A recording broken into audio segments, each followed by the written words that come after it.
Second game of the tour for the British and Irish Lions, folks, and it's a second week where they've put 50 points on an Aussie Super Rugby side, beating the Reds 52 points to 12, so not quite the same scoreline as the game against the Force, but she's the same ballpark. Pretty good. I mean, they dropped a heck of a lot of ball in the first half, the Lions, but once those passes started to stick, they really put the Reds to the sword. The Reds will be relatively happy with how scrum time went, and they started the game okay, but they were kept scoreless in the second half, and so many times they would just have phase after phase and were getting pushed backwards by the Lions' defence. We'll go through some of the key events and the stats of the game. You guys can let us know your thoughts on how it went, and then I'm going to head off to bed. No Hugo Keenan for the Lions in this one. He was a late withdrawal, replaced by Elliot Daly. Remember, Finn Russell was the only starter from this game who continued on from last week's kind of starting role. He played 50 minutes, as did the front row, and Gibson Park as well, so good chance for Farrell to rotate the squad around a wee bit and get a look at a few guys. I don't think you'll be that happy with how it started. Like, the first line out got stolen and the first scrum got penalised, but they did keep the Reds under a lot of pressure early, but it was the Reds who had the first score of the game. 8 minutes in, Jeff Tumunga Allen, dual international, gets the first try of the game. 14 phases. It starts with Hunter Paisami, one of the two Wallabies guys of the current selected squad in this Reds lineup. He gets a wee half break. A bunch of quick carries, and all the forwards getting in the action. Josh Cannon with a couple of carries, Seru Uru, Joe Bryle, all these guys getting quick ball up over the advantage line. And Jeff Tumunga Allen is the guy to finish it off. So 7 points to 0. Now, that's when the Reds, I guess, were a little bit more fresh and full of vinegar and whatnot. They would try to keep these forwards getting over the advantage line as the game wore on. And they got progressively fewer and fewer meters with each carry, you feel. But it started off all right. Perfect start, really. 7 points to 0. Although the Lions, to be fair, almost had the perfect kind of calm, composed reply when they won the restart. And, put the Reds under all kinds of pressure. Bundyaki ends up getting held up. So it's close, but not quite the perfect reply from the Lions. But they kept knocking it on. They were dropping an unbelievable amount of ball in the first half. 9 knock-ons in the first half is, I guess, just evidence of the fact that a lot of these guys, I mean, they don't play that much rugby together. It's not the team that you judge now. This is the kind of kinks that you need to get out of the system, and they were very apparent in the first half. Knock-ons, like Elliot Daly passed it into touch. He was not the only one getting turned over, and, Josh Cannon, the big lock for the Reds, was able to hoof clear at one point. Like, if you felt like, and it's a note I took early on, if they can hold the ball, they're going to cause some problems. And eventually these things in the game itself did manage to come right. They got their first try of the game on 19 minutes. Reds conceded a penalty at the breakdown. They went for the maul again, and the Lions got themselves advantage.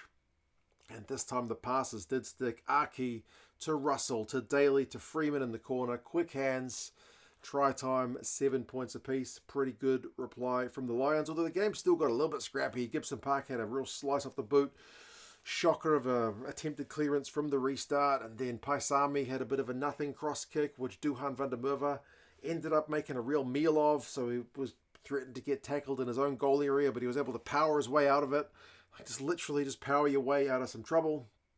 Joe Bryle lifted up Gibson Park at one point, which looked like it could have been a horrendous moment if he had dropped him on his head or something, but he was able to kind of calmly just like stop and put him down. So, yeah, she was an interesting few minutes. But, it was the Reds. Reds who got the next try of the game. Kalani Thomas with the nice dink through for Josh Fluke. They found heaps of space with that little kick, and it was, I felt like a little bit evidence of the fact that the big carries from the one-off runners from the Reds were starting to not work. The fact that Paisami had gone for the cross kick a wee bit earlier, and then Kalani Thomas, I mean, he saw the space, so why not go for it? But opting for the boot more than for the big runners, and it worked. I mean, the pickup from Fluke was a pretty good one. The bounce was kind enough, 12 points to 7. But that is the final scoring for the Queensland Reds. The Lions are able to pick things up rather quickly. There was a bit of TMO for a potential Tommy Freeman second. He would get a second, but not as early as this. More passing out the back from the Lions. They were just loving the out the back and getting the ball wide, and they were finding a lot of space with that kind of backline play as well. But Freeman's attempted grounding of the ball was just short. Didn't matter though, because they had advantage. 5-meter tap. Kelleher has one carry. Porter has the next, and he is over for the second try for the Lions. They take the lead 14 points to 12, and obviously, seeing as the Reds don't score again, the Lions will not relinquish that. It will just get more and more emphatic. And as I said, the Lions' defense was starting to look more and more comfortable at just absorbing the Reds' attack and pushing them back further. I mean, the Reds, again, kept opting for the kicks. Some of the kicks were looking like they might get some pay, like Elliot Daly only barely just marked one of them that was a little bit too deep. If they got the kicking game a little bit more accurate, it could have caused a few more problems for the Lions, but certainly the Lions' defensive line was starting to look pretty comfortable. The Reds got free kicked in their own half at scrum time on 35 minutes, and the Lions were again looking to go quick. Gibson Park to Chesham to Conan with the quick hands. Saw Duhan van Merwe go in the corner for a 21-12 lead, and that was the score at halftime. So comfortable enough, but still not dead and buried for the Reds by any means. I mean, Lockie Anderson actually looked to have scored immediately from the restart in another one of those kind of, you guys haven't played that much rugby together, calamitous moments where the Lions just let the restart bounce. Lockie Anderson could have grounded it from it like hitting the corner flag, but the TMO said there was no try for that one, so a little bit of a let-off for the Lions. But the possession and territory have been pretty even at half-time, but the run meters is interesting because it's 271 to 122 to the Lions, so more than double the meters, and the carries are about the same. That's what I mean about the Reds just carrying into contact, and the Lions just being able to absorb it. They were still offloading. They had 8 offloads to the Reds 2. Clean breaks was 2 to the Reds 4, so just looking sharp. But the knock-ons, 9-1. Geez, they were knocking on some ball.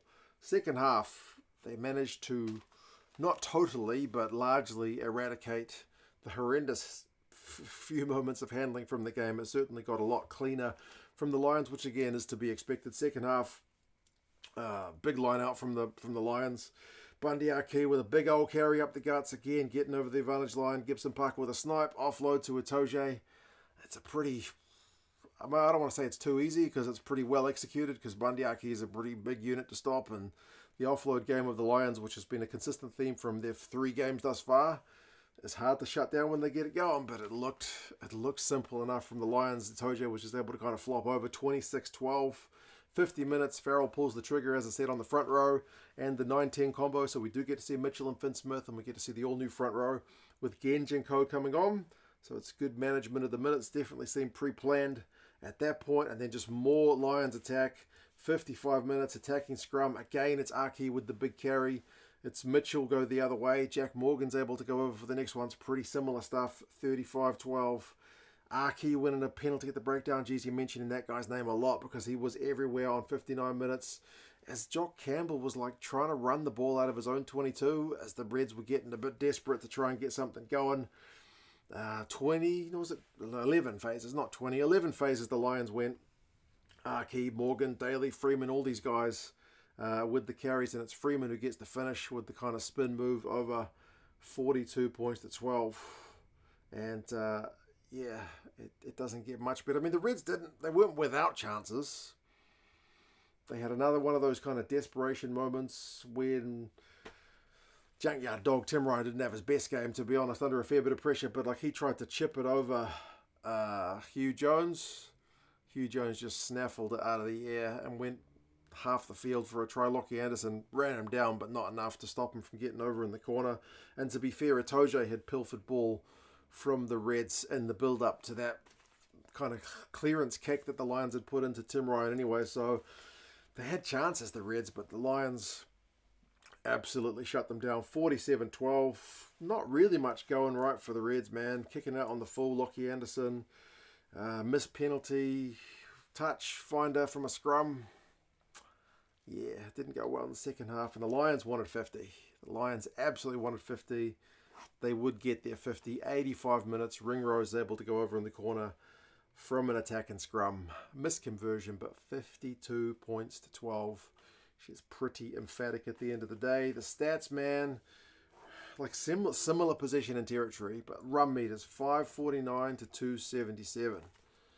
Clean breaks 9-5, offloads 13-5. The Lions are showing some very, very tasty attacking numbers. The knock-ons finished 13-2. So remember, it was 9 in the first, total of 13, so a lot fewer, only the 4 in the second half. A lot kind of cleaner ball, but I mean, how many big shifts? It's Oj, 17 tackles, numerous disruptions at line-out time. Arki had a bunch of carries, had 50 odd meters. The defensive shifts from Jack Morgan and Conan as well. Both those guys put into close to 20 tackles. Morgan, as I said, got himself on the scoreboard. So Freeman, very attacking minded. 3 clean breaks, or was it 2 clean breaks, 3 defenders beaten from him. Yeah, I mean, Seru Uru was a little bit of a symptom of the Reds' game plan at times, like 18 carries, 22 meters. Just like absorbed pretty handily by that Lions defense. So, yeah, finishes a pretty emphatic one. The scrum is maybe the one area that they'll be a little bit worried about. At least it's an area to look at for the Lions, because they conceded, 9 penalties, and 6 of them were the props. So it's the one area where they didn't really kind of get it as right as they would have liked, but seemingly no injuries. Elliot Daly looked a bit tender at one point, but I don't think there was anything major. So it's another week on the Lions tour. The Tars coming up this weekend. We'll see how they go. You guys let us know your thoughts on the match. If you want British and Irish Lions gear, check out the link down in the description to the Lions store. Likewise, the Wallaby store. Got a link to them as well. Both affiliates of the channel. Let them know 2 cents sent you with that link down there. But yeah, you guys let us know. How convinced are you by the Lions? Have you seen any locked-on starters from the performances this game? Still a few games in the build-up to go. You guys take care, and talk to you guys again soon. See you later.